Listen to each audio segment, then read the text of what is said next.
Walk around, place your hand on your chest and go, something in the way she moves. And then think, is that my real voice? Bring it down a little bit. There's something in the way she moves. Did you hear the vibrato releasing on that second one? You see that the closer you get to your real sound, the easier the voice responds, and it really projects in a way that it wants to. Hey everyone, I hope you're doing well. It's Doug. In today's video, what I'm actually going to be talking about is the chest voice, the very foundation of the singing voice. Let's do it.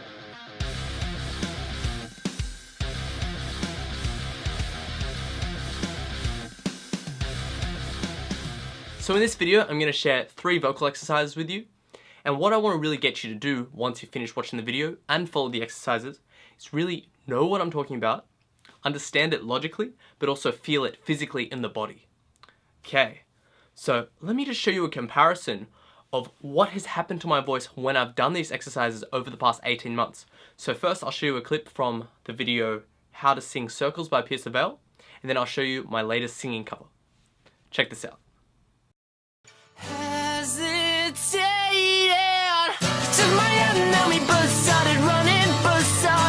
There's no place to go. Another bullet and we both started running too. Save yourself, don't ever look back.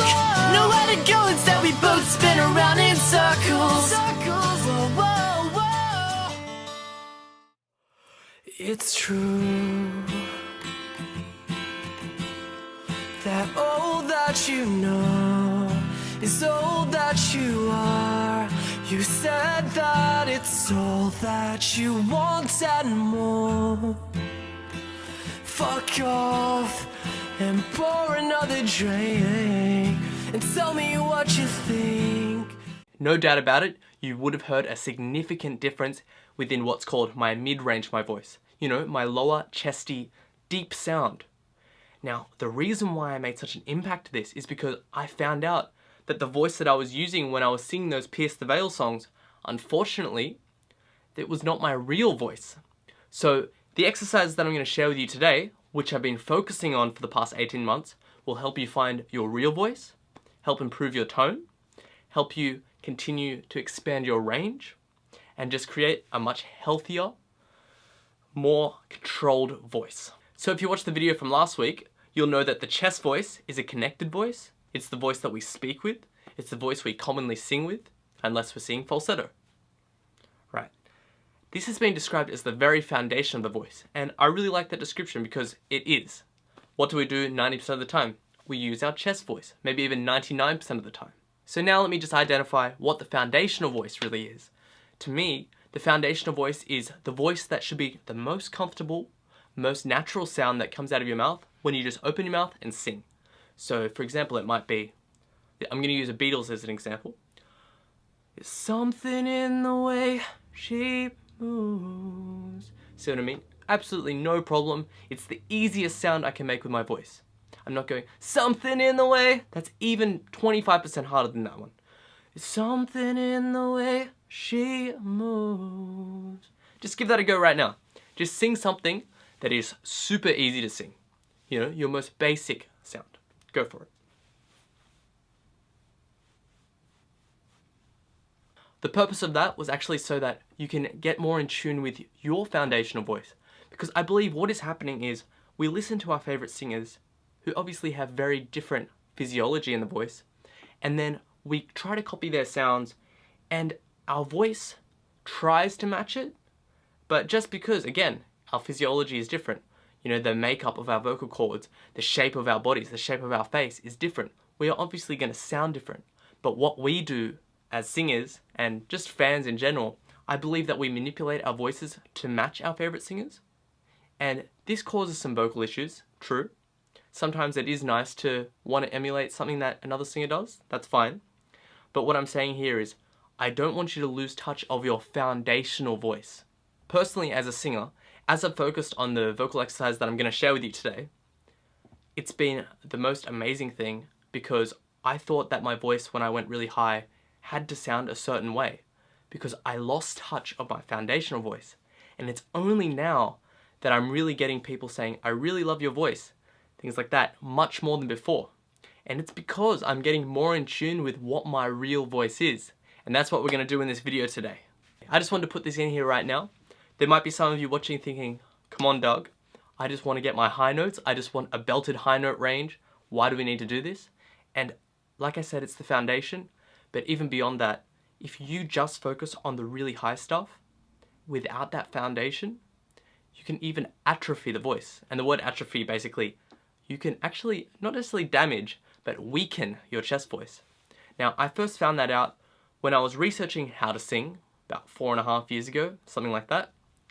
And what actually happened was I read about the Maroon 5 lead singer, Adam Levine. He actually sings in a really, really high, light chest connection at the top of his range a lot of the time. So when he goes down in his range, his voice is still very thin. And that makes sense to me, right? So if you sing very, very high for years and years and years and years without touching your foundational voice, you know, the one that comes out when you just open your mouth, you can even affect that. And that's actually caused him to be stuck in that area. So I would recommend every single person who's trying to learn to sing, we need to focus on this foundational area. And guess what? The high notes can come after that in ways that you would never believe. You can actually get real power from them. So yeah, I hope that's enough. I hope I've sold you this idea. So before we get into the exercises, how about we just do a warm-up to get us into this sort of mindset and area of our voice. So place your hand on your chest, please. And let's go. Notice I didn't go to vocal fry. Not like that. And I'm doing it at about a 1 or 2 out of 10 in terms of volume. And I want you to feel the vibrations, the resonance on your hand through your chest. That's why it's there. Again. Now your turn. One more time. Try that. Lean into it a bit more. Lately I'm out. Lately I'm out. Without that. Sorry, that sound. Go. Lately I'm out. Lately I'm out. Okay. What I want you to do is get more of that sigh behind it. No. Lately. Sorry, man. Sorry to cut you off. Could you just go? Lean into that. Oh. Go from the bottom now. Oh. Put more of that sound. See how the vibrato came out? Put more of that sound through the melody. I want you to open up to that real voice of yours. So, lately I'm out of good reasons. Lately I'm out of good reason. See how the vibrato comes out at the end? Yeah. It's because your That's voice is supported and well balanced. Let's move on to the first exercise, which is a little bit unorthodox. I'm going to change camera angles right now, and just keep an open mind with it. I think the best thing you should do is just try it for yourself. Really feel how it's going to change your speaking voice after you've done it. Okay, good luck. So let's do the vocal exercise. I want you to place your hands on your chest. Your feet can be shoulder width apart. And I want you to pitch a note that's quite low, but not in vocal fry. Oh. If you're a female, it's going to be a bit higher. Oh, maybe something like that. And now what we're going to do is bounce on the back of our feet like this while pitching that tone. Let's do it. Oh. Take a breath. Oh. What I'm trying to show you here is that it feels like the resonance is coming from the whole body now. Not just the throat, not just up here in this general area, but it almost feels like our whole body is singing. Now, I'm not really sure the science of this, but it definitely feels like that. So I'm willing to ignore that for a moment and just take it for what it is. I've noticed at the start of the day, not only does it improve your singing voice in terms of the resonance and that big chesty sound, but your speaking voice also. So if I say a sentence, like a spoken sentence, like this is being filmed on a Canon camera, in that voice that I sometimes use in my throat, especially in my older videos. If I do this exercise, oh, I can speak more like this. I'm filming this through a Canon camera. And now, it's not some magical exercise that just transforms your voice or anything like that, but it's something incredibly useful for finding this sound that makes the voice resonate through the entire body. I just want to give credit to Elliot Hulse for this. I'm not sure where he got the idea from, but I first saw him do this when he was saying how to deepen your speaking voice. That's a video. It has like over 1 million views on YouTube. So this is nothing new, but I've noticed that it can really be applied to singing. Okay, so the first exercise of the pitch scales we're doing is oh. Oh. Now, what I wanted to say about this is that as we go higher, we're going to be adding more power into it, and that's what I meant by context matters in terms of the scale. So we've done this scale before on my channel, but that was to demonstrate a different point. The reason I'm using this scale specifically today is because I believe that with this scale, we'll be able to roll weight through our voice, and I'll get you to feel what I'm trying to make you feel in your voice. Now, it's kind of the same as if you went to the gym and you were doing bench presses. There would be multiple ways to do them, isn't it?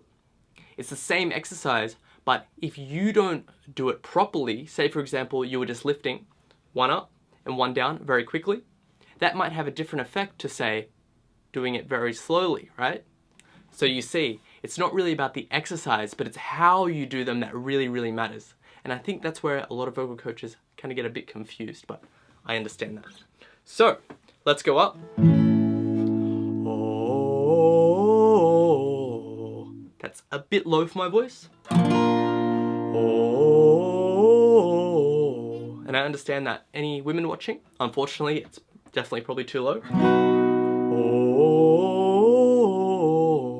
and remember what I said, there's multiple ways to do it. Don't go like this, oh, which is the same pitch. Oh, oh, see my voice starts to get a bit louder here. Yep, we're here. Oh, oh, oh. Cool, so I think you get the idea. So let's do that again with you following along.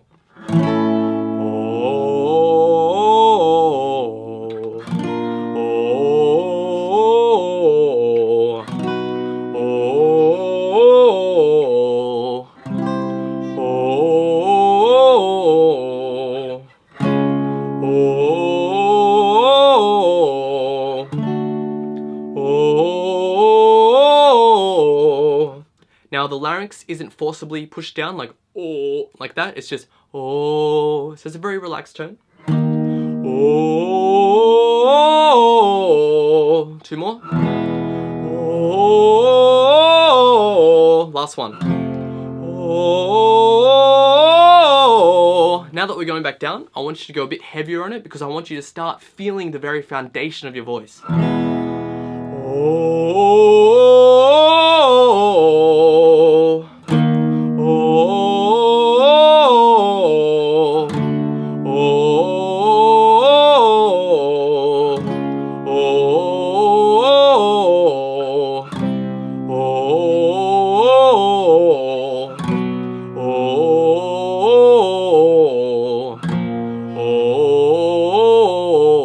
Last one.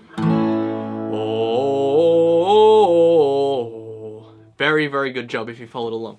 Now, if you struggled with that a bit, that's fine.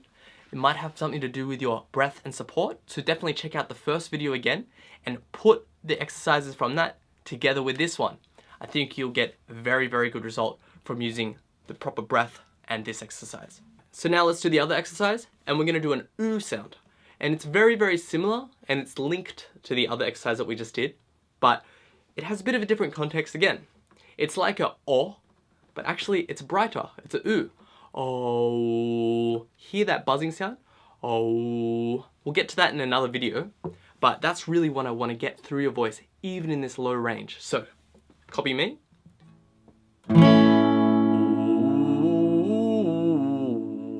If you can't really get that sound straight away, one thing I want you to do is this. Oh. Start with the oh and then close your lips on that sound without changing the vowel. It will change by itself. Oh. And notice my lips are pursed. Okay, let's restart. Ooh.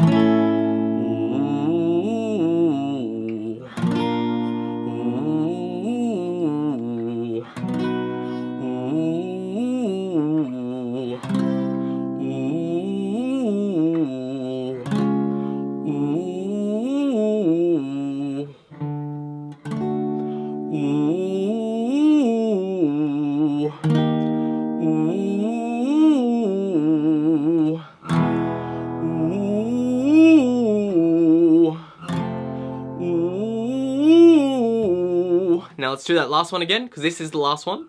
Heavier. Ooh. See how your foundational voice really starts to open up. Ooh. You might have never felt this before.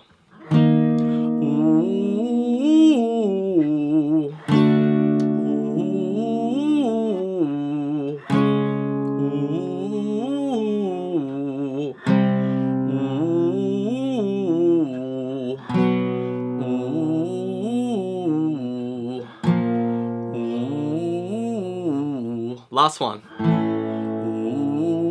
Ooh. Cool. So if you're a female watching this and that was a bit too low for you, just make sure you try it on at least the higher notes of that scale. I'm sure it will work there. Because I was playing guitar and demonstrating the scales, I wasn't able to place my hand on my chest, but I really believe that if you're trying to find this voice, place your hand on your chest. I think that will really help you. Just a very, very simple tip. I want you this week to just walk around the house, wherever you're walking, and just make the easiest sound in your voice. Don't try and get it all whiny and bright, anything like that. I just want you to sing. Walk around, place your hand on your chest, and go, something in the way she moves. And then think, is that my real voice? Bring it down a little bit. There's something in the way she moves. Did you hear the vibrato releasing on that second one? You see that the closer you get to your real sound, the easier the voice responds, and it really projects in a way that it wants to. So with that said, I'm thinking next week's video will be on the higher chest voice. This video was completely foundational, minus the pun. And yeah, that's about it. If you have any, suggestions or something like that, you can leave me a comment down below. As always, there's a blog for this video, an article which accompanies it. You can check that out on my website in the description below.